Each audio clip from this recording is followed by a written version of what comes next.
Honestly, I mean, if Brenda hadn't rolled up in that aggressively beige golf cart, looking like a dehydrated raisin, he probably wouldn't have gone this hard. But this is why sovereign justice exists. I guess some people just need to learn the hard way that you don't mess with a guy's driveway dirt. Let's just dive right into the mess. I was standing in my driveway, the brutal Arizona sun beating down on my neck, holding a piece of paper that legitimately made me question my own sanity. It was a certified letter. You know, the kind that costs like $7 to send and requires a signature, which means whoever sent it wants you to know they mean business. I squinted against the glare bouncing off my concrete, reading the bold, aggressive font at the top. Notice of violation and immediate assessment of fine. I read it again, and then a third time. I was looking for the punchline. There had to be a punchline, right? I looked around my property. My house was pristine. I had painted the trim last month. The minimal desert landscaping I had was perfectly manicured. There wasn't a single rogue weed, no abandoned jalopies on cinder blocks, not even a slightly misaligned garbage can. Everything was exactly as it should be in the suffocatingly perfect community of Whispering Pines, which, by the way, is in Sedona, Arizona, and has absolutely zero pines, whispering or otherwise. I looked back down at the letter. Infraction: unauthorized accumulation of particulate matter on driveway surface. Fine. $500. Particulate matter. I literally barked out a laugh that startled a lizard off my stucco wall. Particulate matter. They meant dust. They fined me $500 for dust. In Sedona, a town literally famous worldwide for its red rock formations, where the entire geological identity of the area is essentially just highly weaponized red dirt. It's in the air, it's in the water, it gets into your car's AC vents, it permanently stains your hiking boots, and if you leave a window open for more than 5 minutes, it coats your kitchen counters like paprika.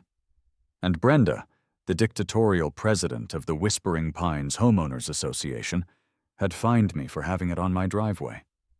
You have got to be kidding me, I muttered to myself. Kicking at the concrete, a tiny microscopic puff of red dust plumed up. I pulled out my phone and immediately hit the speed dial for my buddy Mike. Mike is a lawyer. Not the kind of lawyer who handles multi-million-dollar corporate mergers, but the kind who deals with local civil disputes, which means he spends 80% of his day dealing with people exactly like Brenda. "Talk to me," Mike answered, sounding out of breath like he was mid-sandwich. "Mike, I need you to tell me I'm not having a stroke," I said, pacing the length of my particulate matter-infested driveway. "What is the legal definition of particulate matter?" Generally, dust, dirt, soot, smoke. Why? Did you start a tire fire in your backyard again? Because I told you, Jack, I can't defend that twice." "No, idiot. I didn't start a fire. I just opened a certified letter from the HOA. Brenda hit me with a $500 fine. For dust. On my driveway." There was a long pause on the other end of the line. I could hear Mike chewing, then swallowing. "Wait. You're in Sedona. The whole town is dust." "Exactly," I yelled, throwing my free hand up in the air. "It's literally the desert. It's a windy day. I swept the driveway yesterday. But Brenda's goon squad apparently rolled by this morning, saw a light dusting of native Sedona red soil on my concrete, and slapped me with a fine that costs more than my car payment." Mike sighed. The heavy, exhausted sigh of a man who knew the law was often trumped by petty, suburban tyrants. "Jack, man, it's Brenda. Remember the tumbleweed incident of 2024? How could I forget? Brenda had tried to fine old man Henderson $300 because a tumbleweed blew onto his lawn and rested there for exactly 14 minutes before the wind took it away again. She called it unauthorized organic debris. Or the time she tried to issue a citation to the Martinez family because their mailbox font was, and I quote, "too aggressive for the neighborhood aesthetic." It was Times New Roman. "I remember," I grumbled. "Look," Mike said, his voice taking on that annoying, reasonable lawyer tone. Is it stupid? Yes. Is it an abuse of power? Absolutely. But it's an HOA. You signed the CC&Rs when you bought the place. And so, they essentially operate as an autonomous pseudo-government with zero oversight. Just pay the $500, power wash your driveway, and move on. It's not worth the headache. Pay it? I scoffed. Mike, are you hearing yourself? If I pay this, I'm validating her delusion. I'm admitting that I have somehow mastered control over the wind and the geological erosion of the American Southwest, but just chose not to apply those godlike powers to my driveway. I'm not paying a dime. Jack? No, listen to me. This is the exact kind of tyrannical, microscopic overreach that I started Sovereign Justice for. People like Brenda thrive because people like you tell people like me to just pay it. Well, I'm not doing it. I'm going to fight it. I'm going to make her eat this fine. Okay, hotshot, Mike laughed. How? You're going to sue the HOA over dirt? Good luck finding a judge who won't toss that out in small claims. I don't know yet, I said, staring at the aggressively beige clubhouse at the end of my street. But the board meeting is tomorrow night, and I'm going to go have a little chat with our fearless leader. The next evening, I walked into the Whispering Pines clubhouse. The place smelled exactly like you'd expect. Stale Folgers coffee, lemon pledge, and the suffocating desperation of people with too much time on their hands. The room was packed with folding chairs, mostly filled with retirees who looked like they were either terrified of Brenda or actively plotting her demise. Brenda sat at the front table, flanked by her two loyal board members, Gary and Susan. Brenda was a woman who looked like she had been assembled exclusively from sharp angles and hairspray. She had that tight, pinched expression of someone who constantly smelled sour milk, but couldn't figure out where it was coming from. I sat in the back row, tapping my foot, waiting through 45 minutes of agonizingly dull updates about the community pool's pH levels and a heated debate over whether the neighborhood entrance sign needed to be repainted desert sand or Navajo white. Spoiler, they are the exact same color. Finally, Brenda cleared her throat, tapping her pen against her microphone. Moving on to open forum, does any resident have an issue they would like to address? I shot out of my chair so fast I nearly knocked it over. Yeah, Brenda. So, I do. Brenda's eyes narrowed. She adjusted her glasses, peering at me like I was a cockroach that had just scurried across her pristine laminate flooring. State your name and address for the record, please. Jack, 1422 Saguaro Lane, and I'm here about this completely unhinged fine I received yesterday. I marched up to the front and slapped the certified letter onto her table. $500 for particulate matter? Are we really doing this? A low murmur rippled through the folding chairs. People were shifting uncomfortably. Brenda didn't even flinch. She just offered me a tight, condescending, closed-mouth smile. The CC&Rs are very clear, Jack. Section 4, paragraph 12, AB. All driveways, walkways, and visible paved surfaces must be kept free of debris, stains, and unauthorized accumulation of particulate matter. Cleanliness is next to property value, Jack. We have standards here. Brenda, we live in a literal desert, I said, keeping my voice level but loud enough for the whole room to hear. The ground is made of dust. The mountains are made of dust. The wind blows the dust. Unless you want me to stand outside 24 hours a day with a Swiffer, it is physically impossible to keep a concrete driveway completely dust-free. Ignorance of the environment is no excuse for violating community standards, Gary chimed in, adjusting his polo shirt. Gary was basically Brenda's echo chamber. It's not ignorance, Gary, it's geology, I snapped. You can't fine me for the weather.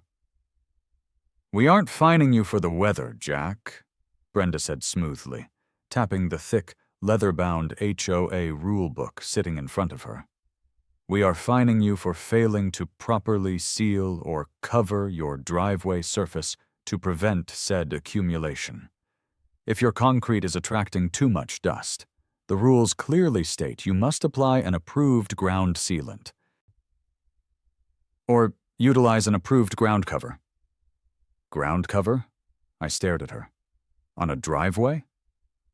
It's in the book, she said, practically glowing with smugness. She flipped open the massive binder, turning to a tabbed page, and slid it toward me. Right there.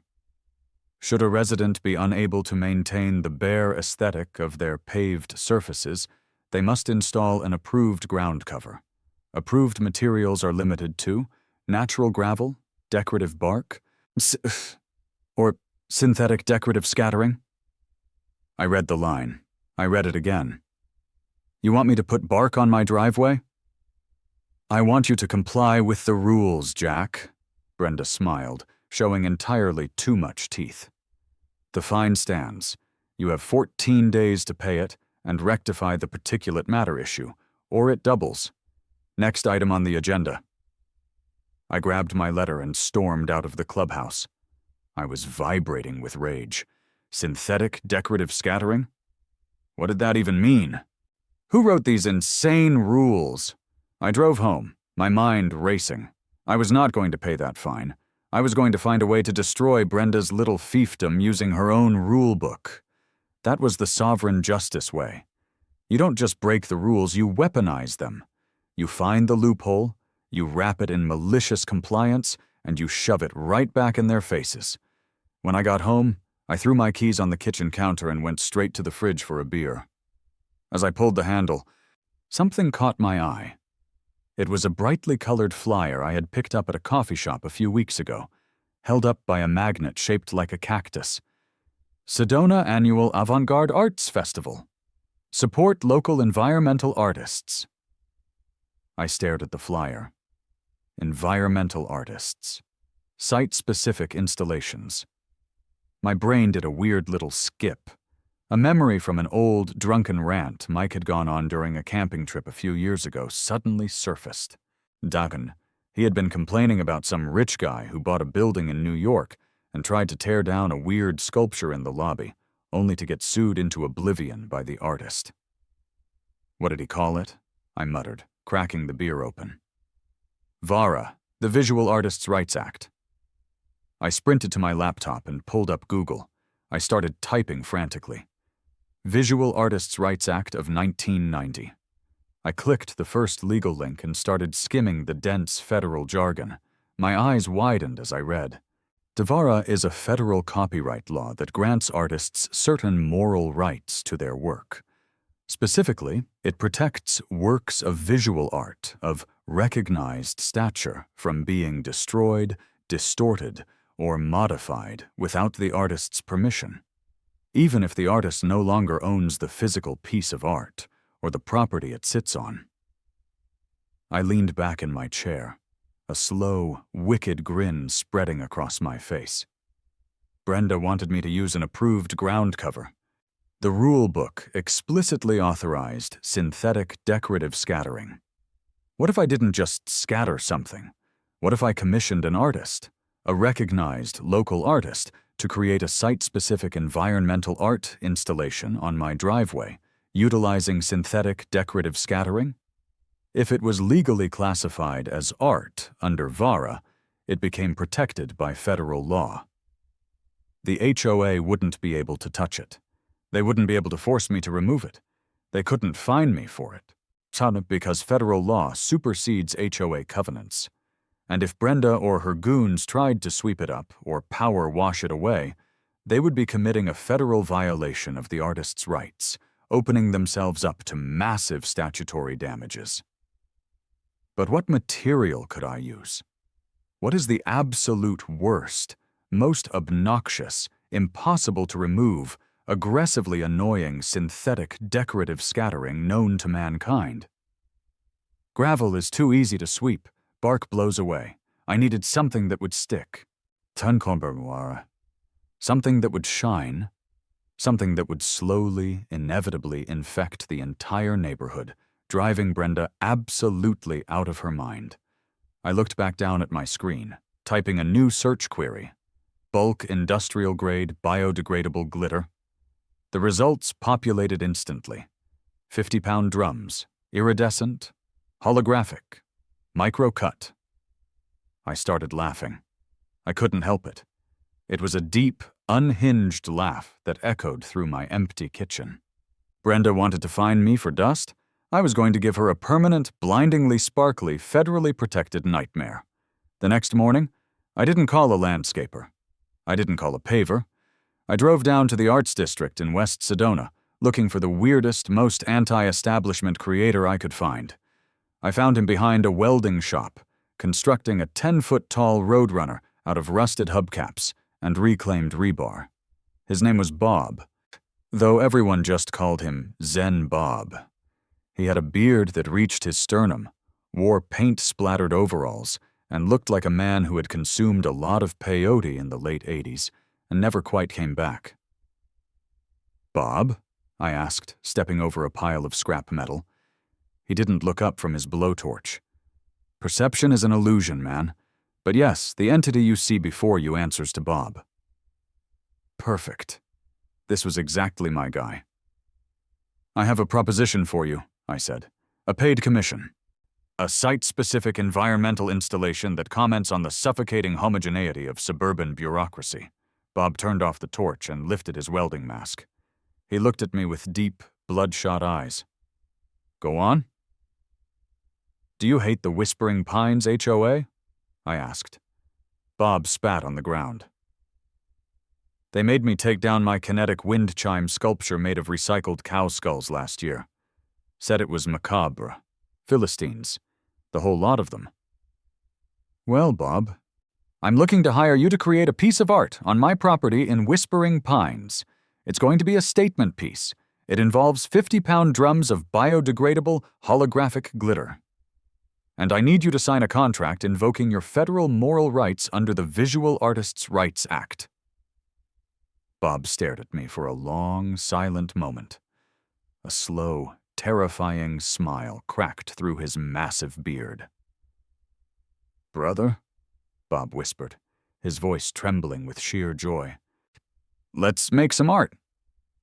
I literally pulled up a milk crate, sat down in the dirt next to a rusted-out Ford Pinto, and we hashed out the details right there in the scrapyard.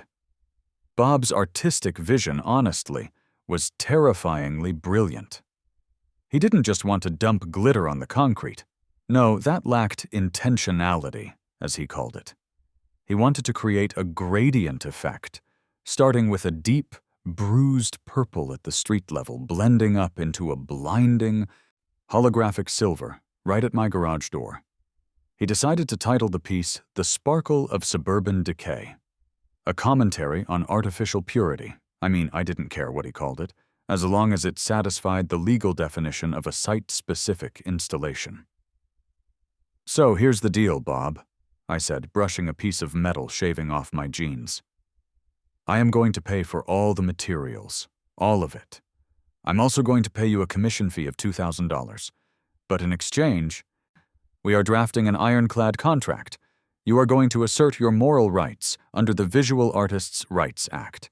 That means you, and only you, have the right to modify or destroy this installation.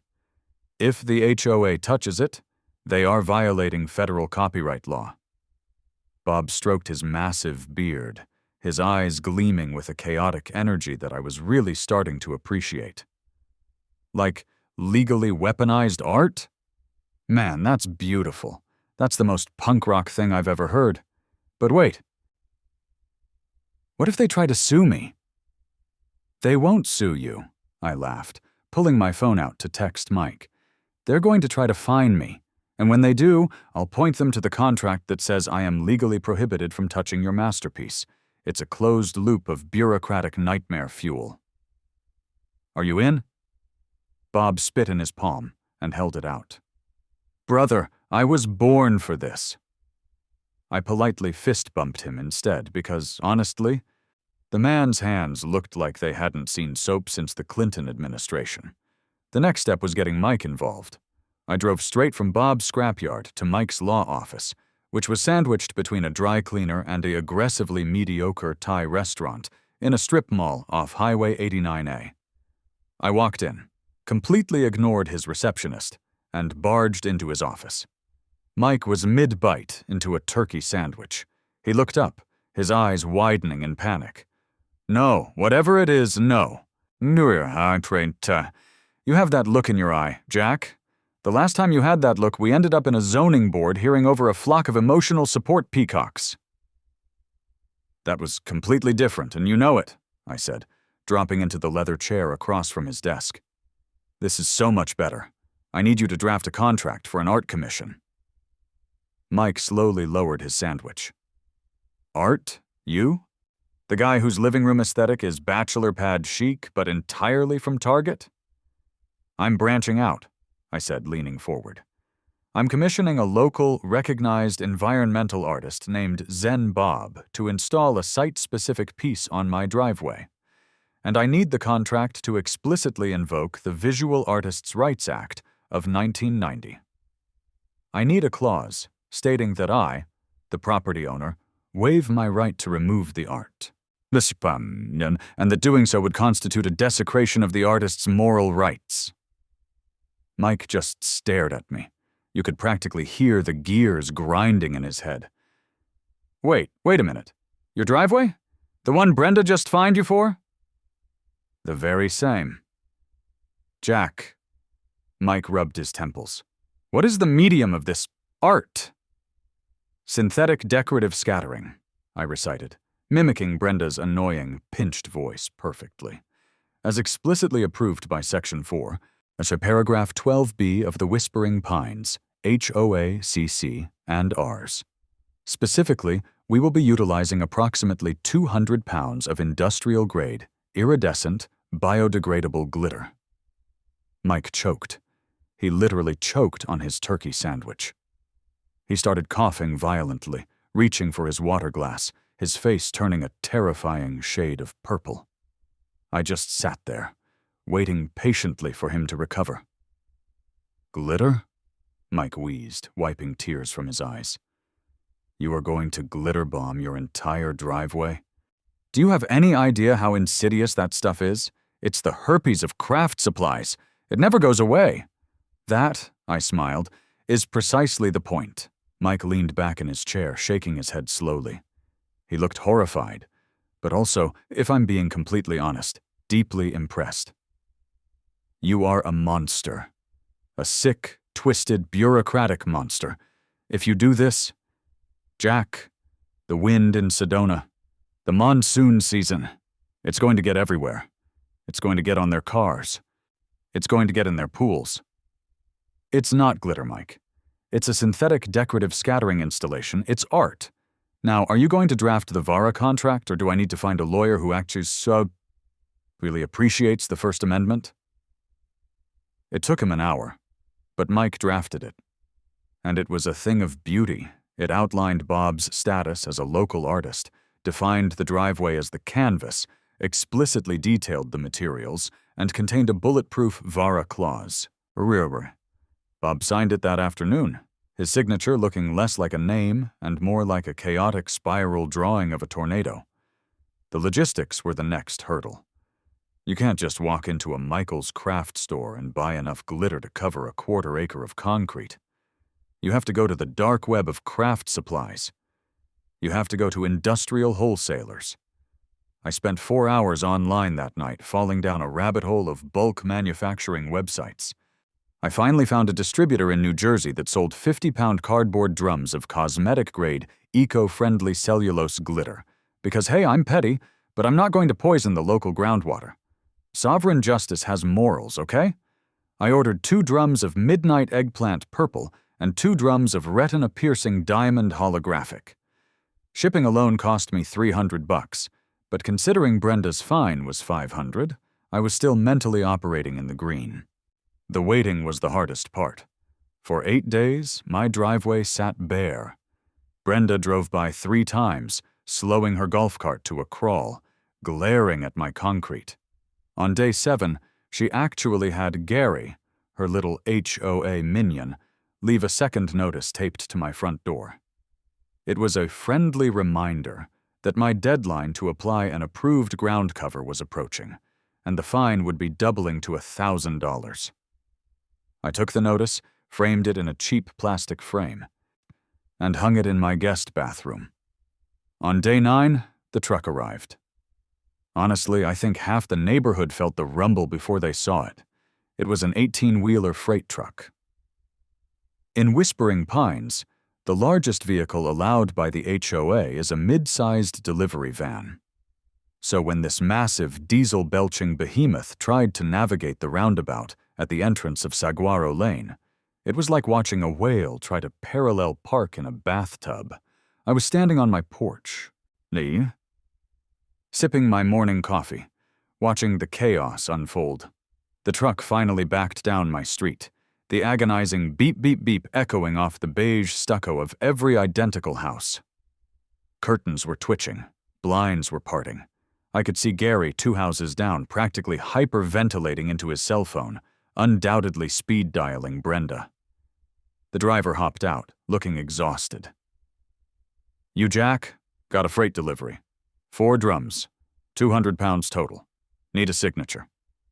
"That's me," I grinned. Signing his digital clipboard, he lowered the hydraulic liftgate with a massive clatter. 4 giant, heavy-duty cardboard barrels sat on the pallet. They looked like they should contain toxic waste, not arts and crafts supplies. We wheeled them into my open garage. "What is this stuff, anyway?" the driver asked, wiping sweat from his forehead. "Manifest just says synthetic particulates." "Oh, it's art supplies," I said casually, "for a landscaping project." The driver looked at my pristine, boring front yard, then back at the massive industrial drums. He shrugged.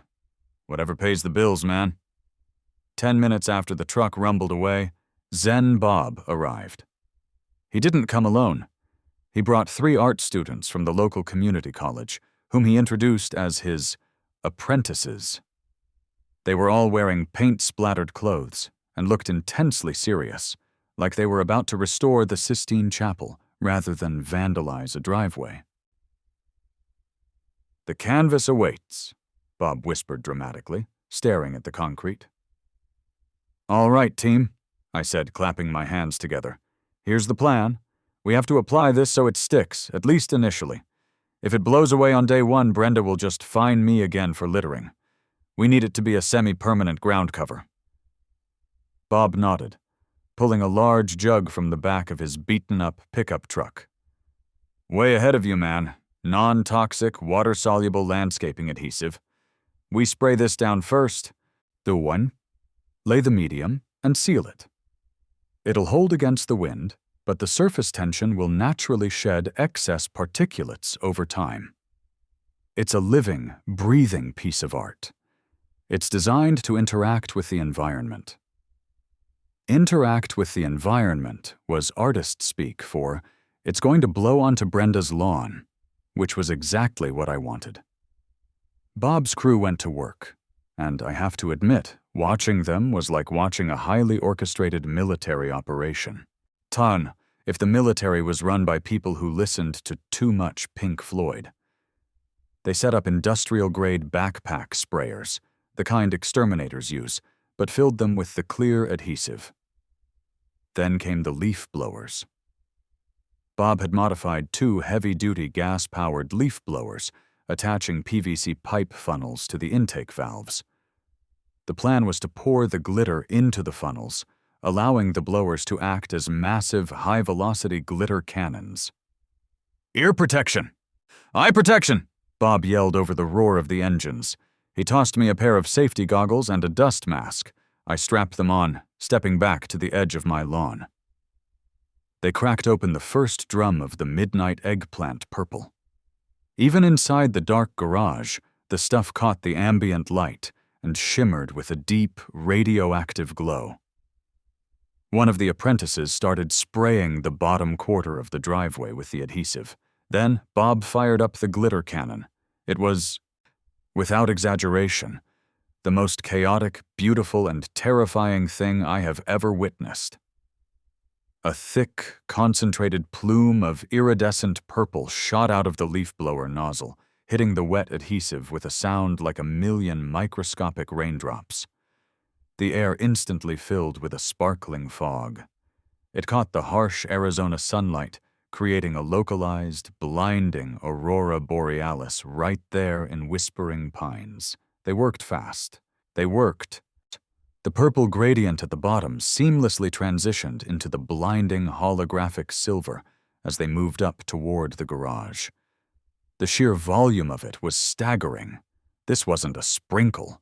This was a thick, textured synthetic crust. Within an hour, my driveway was completely transformed. It looked like a portal to a dimension entirely populated by disco balls and unicorns. You literally could not look directly at it without squinting. It was a 600-square-foot reflector shield. Bob shut off the leaf blowers. The sudden silence was deafening, broken only by the gentle sound of excess glitter drifting down onto my lawn like radioactive snow. Bob pulled down his dust mask, his beard now thoroughly bedazzled in silver and purple. He looked at the driveway, a tear actually forming in the corner of his eye. It's breathtaking. The juxtaposition of the sterile suburban architecture against the chaotic, uncontrollable joy of the medium. It speaks volumes. It speaks something, all right, I said, brushing a thick layer of holographic silver off my shoulder. I was covered in it. My house was covered in it. The air itself seemed to vibrate with it. We stood there for exactly 3 minutes admiring the work before the inevitable happened. I heard the high-pitched whine of an electric golf cart motor rounding the corner of Saguaro Lane. It was moving fast, dangerously fast. Brenda slammed on the brakes so hard the golf cart actually skidded, leaving black rubber marks on the asphalt right in front of my house. She sat there in the driver's seat, frozen. Her mouth dropped open. She slowly took off her designer sunglasses, as if she couldn't believe what her retinas were transmitting to her brain. I casually strolled down to the edge of my lawn, leaning against my mailbox, careful not to step on the art. "Morning, Brenda. Beautiful day." "Isn't it?" Brenda's face began to undergo a fascinating color transformation, shifting from her usual pale beige to a deep, apoplectic plum that almost perfectly matched the bottom gradient of my driveway. She stepped out of the golf cart, her hands trembling. "Jack," she breathed, her voice a dangerous, low hiss.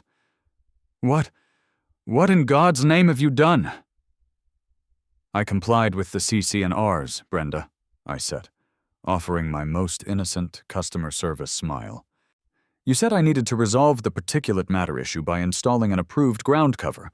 You specifically mandated, in writing, that synthetic decorative scattering was an approved material, so I hired a local environmental artist to install a site-specific synthetic scattering." That is, she stammered, pointing a shaking finger at the blinding silver expanse. "That is glitter. Oh, Ro. You covered your entire driveway in glitter." "It's a mixed media installation," Zen Bob chimed in from the garage, walking down the driveway. He was still holding the leaf blower. "It's called the Sparkle of Suburban Decay. I'm the artist, Bob." He offered her a hand that was completely coated in purple sparkle. Brenda recoiled as if he had offered her a live hand grenade. "Are you insane? Both of you? This is a violation. This is vandalism. This is an eyesore." "Actually, it's federal law," I corrected gently. "Bob here is a recognized visual artist. This is a commissioned piece of site-specific art. Under the Visual Artists' Rights Act of 1990, this installation is protected by federal copyright law. I can't remove it. You can't remove it. If the HOA attempts to alter, power wash, or destroy Bob's art without his express written consent, you'll be committing a federal offense subject to massive statutory damages. So I have the contract right here if you'd like to see it. Brenda looked like she was going to have a genuine medical emergency right there on the sidewalk. The veins in her neck were bulging. I don't care about your fake contract. I don't care about your garbage art. You have ruined the aesthetic integrity of this entire neighborhood. I am calling the police. I am calling the police right now for destruction of property. Please do, I said, gesturing expansively. I'd love to get a police report on file documenting the existence of the artwork. It really helps establish provenance. Brenda pulled out her phone, her fingers jabbing the screen so hard I thought she might crack the glass. She marched back to her golf cart, screaming into the phone about malicious bedazzling and visual terrorism. Bob leaned over to me. She seems tense. Her chakras are completely blocked. Yeah, Bob, that's kind of her default state. We didn't have to wait long. Sedona is a quiet town. The response time for a panicked call from a wealthy HOA president is shockingly fast. Within 10 minutes, a white SUV with Sedona Police Department decals rolled down the street, its lights flashing silently. 2 officers stepped out. The first one, Officer Miller, according to his nameplate, looked like he was about 3 days out of the academy. The second one, a veteran with salt and pepper hair, just looked tired. They stopped at the edge of the street. They stared. Officer Miller actually took off his aviators, rubbed his eyes, and put them back on. All right, the older officer sighed, resting his hand on his duty belt. Dispatch said there was a report of vandalism and destruction of property. Who called it in? I did, Brenda screeched, marching over from her golf cart. She pointed dramatically at me. Arrest him! He vandalized his own property and is attempting to destroy the property values of everyone in Whispering Pines. Look at it. Está! Just look at it. The officers looked. It was impossible not to. The sun had shifted perfectly, hitting the holographic silver section with maximum intensity. It was like staring into the heart of a disco supernova. Sir, the older officer said, turning to me, his voice carefully neutral. Did you dump craft supplies all over your driveway? I absolutely did not, I said, acting deeply offended. I commissioned a professional environmental art installation. This is my property, gentlemen. And as you can see, I pulled a copy of the HOA rulebook from my back pocket and handed it to the officer. The HOA rules clearly state that synthetic decorative scattering is an approved ground cover. I was fined last week for having native dust on my driveway and ordered to cover it. I chose an approved synthetic material. The older officer took the rule book, skimming the highlighted section. He looked at the rule book, then at the driveway, then at Brenda. You could literally see him struggling to keep a straight face. He handed the book to Officer Miller, who immediately clamped a hand over his mouth to hide a smile. Ma'am, the older officer said, turning to Brenda. He's right. If your own rules allow for synthetic decorative scattering, and this is his private property, this isn't a criminal matter. This is a civil dispute. It is not a civil dispute. It is an attack, Brenda shrieked. It's blinding. It's an environmental hazard. You have to force him to clean it up. I literally can't, I interrupted, pulling the Vara contract from my other pocket. I don't have the legal authority. This piece, The Sparkle of Suburban Decay, is federally protected under the Visual Artists' Rights Act. The artist, Bob here, I gestured to Bob, who gave the cops a 2-finger peace sign, holds the moral rights to the piece. If I power wash it, he can sue me for destroying his work. If she power washes it, he can sue the HOA. It's federal copyright law, officers. The older officer took the contract. He read the Vara clause. He sighed a sigh so deep and profound, it seemed to carry the weight of every ridiculous neighborhood dispute in the history of law enforcement. I've been on the force for 22 years, he muttered, handing the contract back to me. I've broken up fistfights over lawn gnomes. I've arrested a man for stealing a neighbor's decorative koi. But this is a new one. He turned to Brenda. Ma'am, there is absolutely no crime being committed here. He owns the property. The material used is technically compliant with your own written bylaws, and he has a signed contract invoking federal art protections. The Sedona Police Department cannot and will not force him to power wash his driveway. "You are useless!" Brenda yelled, completely losing whatever shred of dignity she had left. "I'm going to the city council. I'm calling the mayor." "Certes, I will have this house condemned." "You have a nice day, ma'am," the officer said, tipping his hat. He turned to walk back to his cruiser. Officer Miller followed. To get to their car, they had to step slightly onto the edge of my driveway to avoid Brenda's golf cart. They took 2 steps. When they stepped back onto the asphalt, their heavy black police boots were sparkling. The adhesive had set, but as Bob promised, the surface tension was shedding the excess.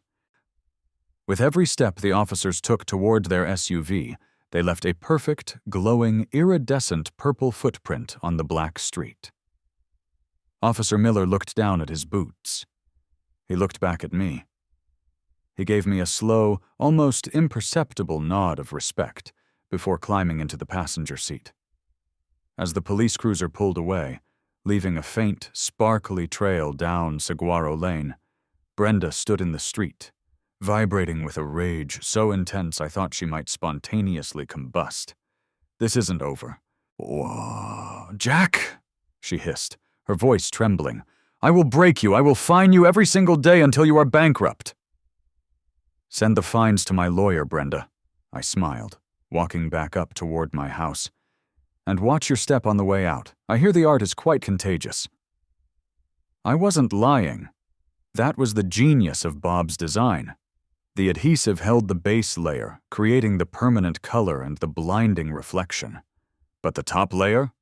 The millions of microscopic, holographic flakes resting just on the surface? They were completely free to interact with the environment. And in Sedona, the environment always interacts back. That evening, the winds picked up. It wasn't a storm, just a standard brisk desert breeze blowing down from the red rocks. I sat on my porch with a cold beer, watching the magic happen. The wind swept across my driveway, picking up a fine, shimmering mist of iridescent silver and deep purple. It caught the air currents, swirling into a sparkling vortex before drifting lazily down the street. It was beautiful, honestly, like watching synthetic snow fall in the middle of a desert summer. By the next morning, the infection had begun. I walked out to grab the mail and noticed that the sidewalk in front of my house was no longer beige concrete. It was sparkling. The breeze had carried a light dusting of silver across the street, settling perfectly onto Gary's impeccably manicured artificial turf. His fake grass looked like it had been frosted by a hyperactive fairy. But the real joy came later that afternoon. I was working in my home office when I heard a commotion outside. I peeked through the blinds. Gary was standing in his driveway holding a garden hose, staring in horror at his meticulously polished black Mercedes sedan. The wind had been busy. The Mercedes wasn't just dusty. It was aggressively glamorous. A fine, even layer of purple glitter coated the hood, the windshield, and the roof. When the sunlight hit it, the car looked less like a luxury German automobile and more like a prop from a Prince music video. Gary was frantically trying to spray it off with the hose. But here's the thing about glitter mixed with a tiny bit of latent desert moisture. It doesn't wash off easily. The water just moved it around, clumping it into sparkling, stubborn streaks. Gary threw the hose on the ground, pacing in a circle, violently rubbing his temples. I chuckled, snapping a quick picture with my phone for the Sovereign Justice archives, and went back to work. The collateral damage escalated rapidly over the next 3 days. The Whispering Pines community was built on a slight incline, and my house sat near the top of Saguaro Lane. Gravity and wind were my ultimate accomplices. Every breeze, every passing car, every mail truck that drove past my house kicked up a fresh cloud of the loose particulate from Bob's installation, carrying it further into the neighborhood. On Wednesday, I watched Mrs. Higgins, a sweet elderly woman who mostly minded her own business, walk her prized miniature poodle, Barnaby, past my house. Barnaby, being a dog, immediately went to sniff the edge of my driveway. He sneezed.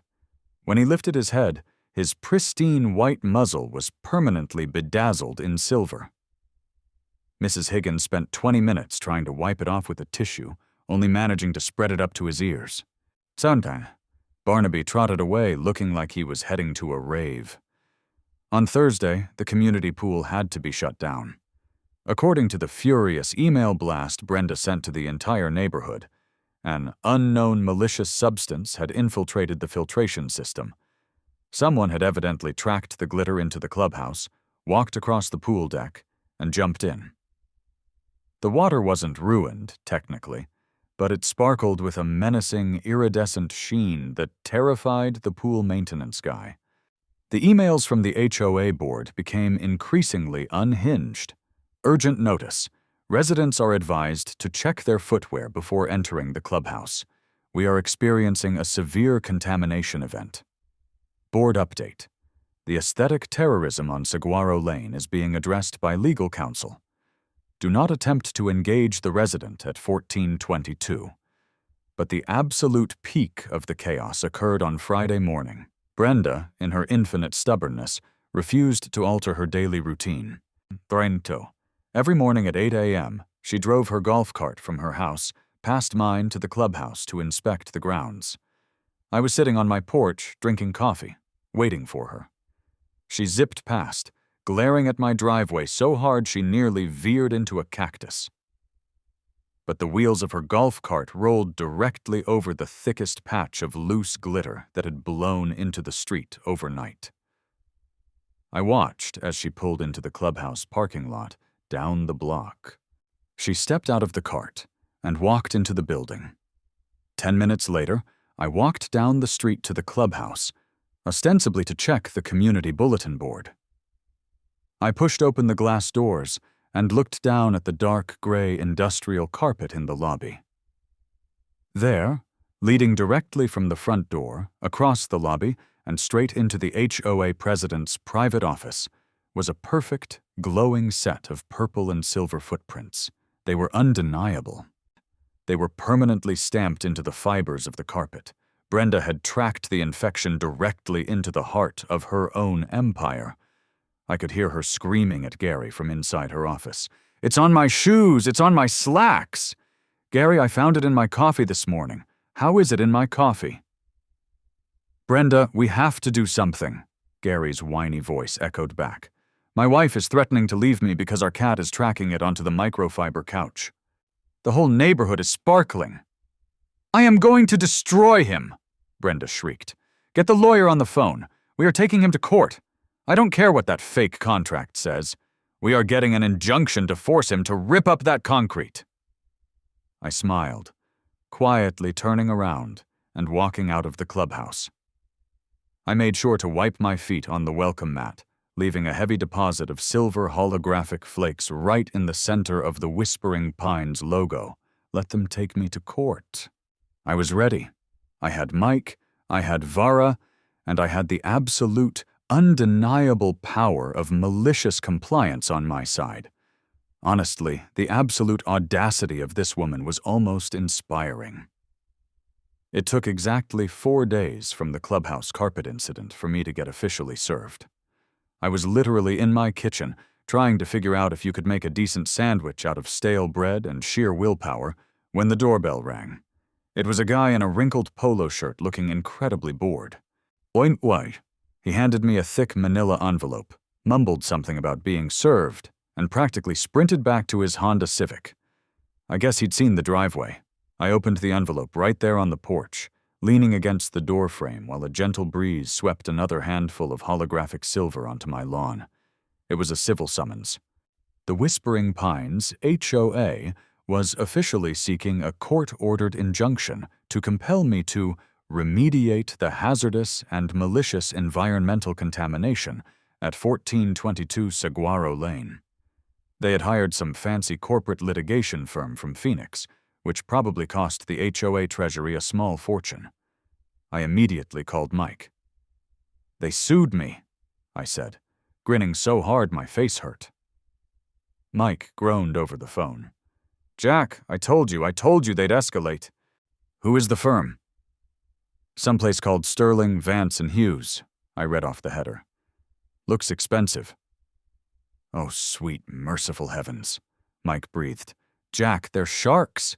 They handle multi-million-dollar corporate sabotage cases. Brenda must be burning through the HOA reserve fund just to crush you. You need to settle. Just rent a power washer, buy Brenda a fruit basket, and apologize." "Mike, listen to me," I laughed, walking back into the kitchen. "I have the rule book. I have the Vara contract. I have Bob.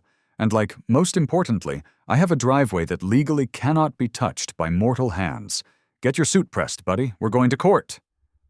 "I am not representing you in a trial over craft supplies." "I don't need you to represent me," I said. "I'm representing myself. I just need you to sit in the gallery and watch the magic happen. And to maybe make sure I don't object to my own questions." The hearing was scheduled for the following Tuesday in the Sedona Municipal Court, Civil Division. I spent the weekend prepping my case, which mostly consisted of highlighting sections of the HOA rulebook in neon pink and making sure Zen Bob owned a shirt with buttons. Tuesday morning, I walked into the courthouse feeling like a gladiator, if a gladiator wore slightly wrinkled khakis and a button-down shirt. The courtroom was small, paneled in cheap fake wood, and smelled like floor wax and old anxieties. Brenda was already there, sitting at the plaintiff's table. She was wearing a violently pink pantsuit and glaring daggers at the back of my head. Next to her sat the lawyer from Phoenix, a guy who looked like he had been engineered in a lab to be as smug and punchable as humanly possible. He had slicked back hair, a suit that probably cost more than my car, and a briefcase that looked like it could launch nuclear codes. I sat alone at the defense table, placing my single dog-eared copy of the Whispering Pines HOA rulebook down in front of me, right next to Bob's Vara contract. A few minutes later, the bailiff announced the judge. Judge Davies was a stern-looking woman in her late 50s who radiated an aura of pure, unfiltered exhaustion. She looked like she had spent her entire career listening to people argue over property lines and noisy parrots, and was just desperately counting down the days to retirement. "All right," Judge Davies sighed, flipping open the file in front of her. "Whispering Pines Homeowners Association versus Jack. Honestly, I don't even want to read this out loud. The plaintiff is seeking an emergency injunction to force the removal of an unauthorized and hazardous synthetic covering on the defendant's driveway. Counselor, you have the floor." The Phoenix lawyer stood up, buttoning his jacket with a practiced, arrogant flick of his wrist. "Thank you, Your Honor. Arthur Vance, representing the Whispering Pines HOA. Your Honor, this is a clear-cut case of malicious neighborhood sabotage. The defendant, in a petty retaliation over a standard compliance fine, has covered his entire driveway in industrial-grade glitter. This material is a nuisance. It is blowing onto neighboring properties, blinding drivers, contaminating the community pool, and completely destroying the aesthetic property values of the entire subdivision. We are asking the court to order the immediate removal of this hazard at the defendant's expense." Judge Davies rubbed the bridge of her nose. "Glitter. You're telling me the defendant glitter-bombed his own house?" "Yes, Your Honor," Vance said, looking incredibly pleased with himself. "Mr. Vance," she said, her voice dripping with skepticism, "is it illegal in Sedona to have bad taste?" "No, Your Honor, but it is a direct violation of the HOA's covenants, conditions, and restrictions, which the defendant signed a legally binding contract to uphold." "All right," Judge Davies turned to me. "Defendant, what exactly is going on here? Did you or did you not coat your property in craft supplies to spite your HOA?" I stood up, clearing my throat. "Your Honor, I did no such thing. I simply complied, to the absolute letter, with the legal demands placed upon me by the HOA president." Brenda over there." Brenda let out a sharp, indignant squeak. "2 weeks ago," I continued, "I was fined $500 for having native Sedona dust on my concrete driveway. The citation explicitly demanded I install an approved ground cover to prevent further accumulation of this so-called particulate matter. I have the HOA rulebook right here." I picked up the binder and walked it over to the bailiff, who handed it up to the judge. "Your Honor, if you turn to Section 4, paragraph 12b, you will see the explicitly approved list of ground covers. It lists natural gravel, decorative bark, or, and I quote, synthetic decorative scattering. I opted for the synthetic decorative scattering." Vance jumped up. "Objection, Your Honor. The spirit of the rule clearly refers to faux rock or synthetic mulch, not 200 pounds of blinding iridescent microplastics." "Objection to your objection," I shot back, pointing at him. "The rulebook doesn't specify the form, shape, or reflectivity of the synthetic scattering. It just says synthetic decorative scattering. I found it decorative. Therefore, I am in compliance." Judge Davies stared at the rulebook. She read the line. A tiny, almost invisible smirk twitched at the corner of her mouth. "He has a point, Mr. Vance. Ambiguity in a contract generally favors the party that didn't draft it. If your HOA didn't want glitter, they should have been more specific than synthetic decorative scattering." "But, Your Honor," Vance stammered, his slick veneer cracking just a tiny bit, "even if it falls under a ridiculous technical loophole, it is causing an active nuisance to the surrounding properties. The wind is spreading it everywhere. It must be removed." "Which brings me to my second point, Your Honor," I said, walking back to my table and picking up the Vara contract. "I literally cannot remove it. I don't have the legal authority, because what the plaintiff keeps referring to as glitter is actually a commissioned, federally protected work of fine art." Vance let out a loud, mocking laugh. "Art? Your Honor, this is absurd." "I'd like to call my first and only witness," I said loudly, "Mr. Robert Zen Bob Miller."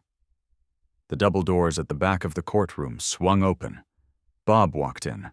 I mean, I had told him to wear a button-down shirt, and technically he was. It was a Hawaiian shirt featuring neon flamingos, completely unbuttoned to reveal a faded black Sabbath t-shirt underneath. His massive beard was still faintly sparkling with holographic silver dust.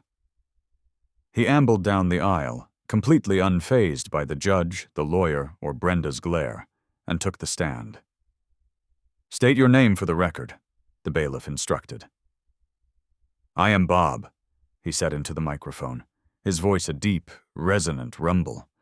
"A conduit for the universe's aesthetic will." Judge Davies stared at him. "Mr. Bob, you understand you are under oath?" "Truth is subjective, man, but yeah, I'll play along." I stepped up to the podium. "Bob, can you tell the court what your profession is?" "I am a multidisciplinary environmental artist. I specialize in kinetic sculpture, reclaimed industrial materials, and site-specific commentary." "And did I commission you to create a piece on my property at 1422 Saguaro Lane?" "You did. Brother," Bob nodded solemnly. "You gave me a blank canvas of suffocating suburban monotony, and I birthed the sparkle of suburban decay, a commentary on artificial purity." Vance stood up. "Objection! Relevance! Calling a mess art doesn't make it exempt from HOA bylaws." "It does, if it's protected by the Visual Artists' Rights Act of 1990, I countered, handing the signed contract to the bailiff. "Your Honor, I am submitting Defense Exhibit B, a legally binding commission contract invoking Vara rights. Bob is a recognized local artist. His work has been featured in 3 different Sedona alternative art festivals. Once he installed that piece on my driveway, it became protected under federal copyright law. Under Vara, the artist holds the moral right to prevent the destruction, distortion, or modification of his work. If I power wash that driveway, I am destroying Bob's art. and he can sue me for statutory damages up to $150,000. The courtroom went dead silent. Judge Davies flipped through the contract. She looked at the Vara clause. She looked up at Bob, who was currently picking something out of his teeth with a thumbnail. "Mr. Miller," Judge Davies asked, her voice dangerously calm, "is this your signature?" "It is, Your Honor," Bob said. "And do you consider this glitter installation to be a work of recognized stature?" "Absolutely," Bob leaned forward, getting intensely serious. "It forces the viewer to confront the absurdity of manicured lawns in a drought-stricken desert. The way the synthetic medium actively resists containment by blowing onto the neighboring beige properties, that's the interactive element. It's a living critique of Brenda's fascist landscaping regime." Brenda leaped out of her chair. "He is mocking us! They are mocking the entire court! Make him clean it up!" "Sit down, ma'am," Judge Davies barked. "See some," slamming her gavel once. She turned her glare onto Vance. "Counselor, have you reviewed this Vara claim?" Vance was sweating. He wiped his forehead with a monogrammed handkerchief. "Your Honor, Vara was meant to protect murals and sculptures in public spaces, not a maliciously applied layer of craft supplies on a private residential driveway." "That may be your interpretation, Mr. Vance," the judge said smoothly. "But the statute protects works of visual art. It doesn't discriminate based on medium. If this man is a recognized artist, and he installed a piece on private property with the owner's consent and explicitly reserved his moral rights, federal law supersedes your HOA bylaws." "But the nuisance," Vance pleaded. "It's blowing onto the street." "Then perhaps the HOA should fine the wind," Judge Davies deadpanned. She closed the file folder with a sharp, decisive snap. "I have seen a lot of petty, vindictive nonsense in this courtroom," Judge Davies announced, looking directly at Brenda. "But this might be the absolute pinnacle. The plaintiff issued a ridiculous fine for natural dust. The defendant retaliated by utilizing a poorly drafted loophole in your own rulebook. You brought this upon yourselves by micromanaging the particulate matter of the Sonoran Desert." She picked up her gavel. "The plaintiff's request for an emergency injunction is denied. The artwork known as the Sparkle of Suburban Decay is federally protected and shall remain untouched unless the artist explicitly grants written permission for its removal. Furthermore, the initial $500 fine issued to the defendant is hereby dismissed, as he has clearly complied with the mandate to install a synthetic ground cover." She banged the gavel. "Case dismissed." I let out a breath I didn't know I was holding. Bob gave me a solemn thumbs up from the witness stand. In the gallery, I heard Mike actually laugh out loud. Brenda looked like she had been struck by lightning. She was vibrating, her mouth opening and closing without any sound coming out. Vance, the expensive Phoenix lawyer, just packed up his briefcase, refused to look at her, and practically sprinted out of the courtroom. I gathered my rulebook and walked over to the plaintiff's table. "Hey, Brenda," I said cheerfully. She slowly turned her head to look at me. Her eyes wide with a mixture of pure hatred and total defeat. "Just a heads up," I smiled, leaning in slightly. "Bob mentioned he's thinking about doing a seasonal addition to the piece. Maybe something in a festive red and green holographic mix for the holidays. I'll make sure to let you know if the artistic vision expands." I didn't wait for a response. I just turned and walked out of the courtroom, my shoes squeaking slightly on the polished floor. The victory was absolute. Sovereign justice wasn't just a concept anymore. It was a proven, federally backed reality.